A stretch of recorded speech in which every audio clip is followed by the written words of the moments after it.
இப்போ லோகேஷ் நேற்று சின்ன விளக்கம் கொடுத்தாரு. அதில் வந்து பெரிய உடன்பாடு நமக்கு வரல. நான் உங்கள் மேலே மிகுந்த நம்பிக்கை வச்சு தான் நீங்கள் ஒரு ஹிட்டு கொடுத்தீங்கன்னு சொன்னதுலாம் அவர் எதுவுமே வந்து தலையிடலை. பட் ஏ சர்டிஃபிகேட் ஏன் கிடச்சி நிறைய பேர் நம்ம பேசணும். இப்போ அதுக்கு ஒரு விளக்கத்தை நேற்று தான் சொல்கிறேன்.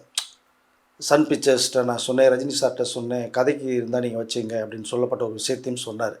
பட் ஆனால் இங்கே கதை நேரேஷனே பார்த்தீங்க அப்படின்னா, இங்கே அவருக்கு வேண்டிய பிலோ 18 இயர்ஸ் உள்ள வரலைங்கிறது மிகப்பெரிய வருத்தம். அதுதான் 1000 கோடியுடைய ஒரு கனவு இங்கே தவிடுபடி ஆக்கிருச்சு.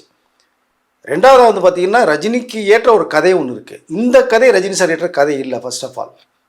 ஆனால் எப்போ கேட்டாலும் அதை நான் சொல்லுவேன். ரஜினிகாந்த் அப்படிங்கிற அந்த ஒரு பெரிய ஒரு மனிதர் சூப்பர் ஸ்டாருக்கு வந்து ஏற்ற கதைகள் நிறையா இருக்குது. இந்த கதை செட் ஆகலை அவருக்கு. இதே நீங்கள் வந்து வேறொரு அவர் அப்போ நிறையா படங்கள் அவருடைய பேட்டர்ன் இருக்குங்க, அதை ரீமேக் பண்ணாலே போதும் உங்களுக்கு. ஏதோ புதுசாக ஒன்று லோகேஷ் சொல்லுவாருன்ற மிக நம்பிக்கையில் வந்து கொஞ்சம் ஏமாந்து போனது தான் எல்லா பேருமே.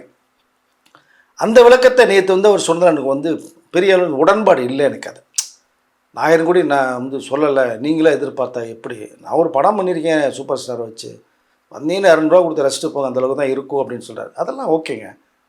நீங்கள் சில கதையை நீங்கள் இல்லாமல் படம் பண்ணிட்டு போயிட்டீங்க. அதுக்கு மேலே 550 கோடி அடித்தது ரஜினி சாருக்காக 35 அந்த நாட்களுக்கு மேலே தியேட்டரில் உலகில் ஓடிச்சுங்கிறதுலாம் வேறு விஷயம். பட் இன்னும் சிறப்பாக கொடுத்துருந்தா அந்த பேரை நீங்கள் தட்டி போயிருக்கலாம்ல. அது கொஞ்சம் பூசி பொழுது மாதிரியான ஒரு விஷயத்தை வேறு சொல்லிட்டு போனால் தான் கொஞ்சம் வருத்தமாக இருக்குது.